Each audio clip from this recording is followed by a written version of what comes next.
A whole lot of questions tonight after a tsunami warning in Northern California ordered millions to flee the coast yesterday. Well, that turned out to be a false alarm. So we wondered just how accurate are these alerts and what would happen here if we got one in Southern California. Let's go to KCAL News reporter Tom Waite live in Marina Del Rey. Tom, what did you find out? Well, Jasmine, the answer is pretty complicated, but experts say that they think that local officials did the right thing because they just didn't have a ton of information when the earthquake happened. But in terms of what would happen here if we got one of those alerts, well, just picture being in Friday traffic like we were tonight on the 405. It's gridlock. It's so packed you can't get anywhere. So what would happen if you got a tsunami alert while you're sitting on the 405 on a Friday night?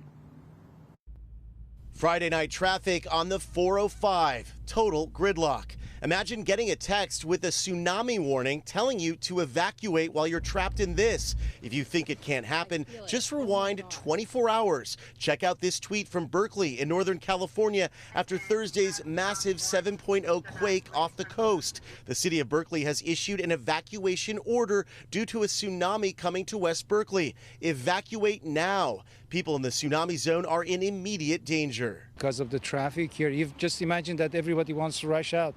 Shirok Saleh lives very close to the coast. We asked him what he thinks would happen if an evacuation warning went out in LA during Friday traffic. What will happen? Yeah, on a Friday night, you can't even get on the 405. Tell me about that. The epicenter or general site of Thursday's quake was Cape Mendocino. It's a hatchery of the most abundant large earthquakes anywhere in California. It's a strike slip fault, just like the San Andreas, that sits offshore of Humboldt County. The quake hit on an extension of the San Andreas Fault, so it was what's called strike slip. That sort of faulting does not produce tsunamis, but seismologists and other scientists did not immediately have that information, so evacuation orders went out as a precaution. It is jam-packed with cars right now. Did local officials jump the gun, or did they do what had to be done in the moment?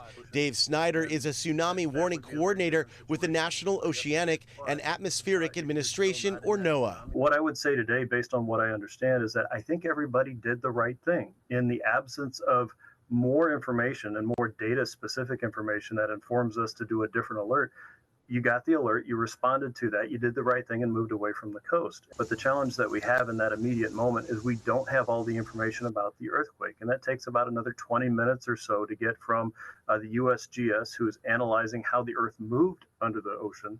And once we had that information and a precise preliminary parameters for the earthquake there, we were able to kind of understand the earthquake more likely did not create an impactful tsunami in those early moments. Officials are constantly working to improve tsunami warning systems, but when earthquakes happen off the coast in the depths of the ocean, there isn't much time to make life-saving decisions. Bottom line, everyone should have a plan. It's beneficial to the community to be educated, to be aware where's the points that they can go there and what they should do, like a plan A, B. Yeah, it's pretty clear in talking to people tonight that no one really has that plan in place, so it might be worth talking to friends or family, even creating something like an earthquake kit just in case you do get one of those tsunami alerts. Reporting live in Marina Del Rey, I'm Tom Waite, KCAL News. And we have ours ready just in case. All right, Tom, thanks so much. President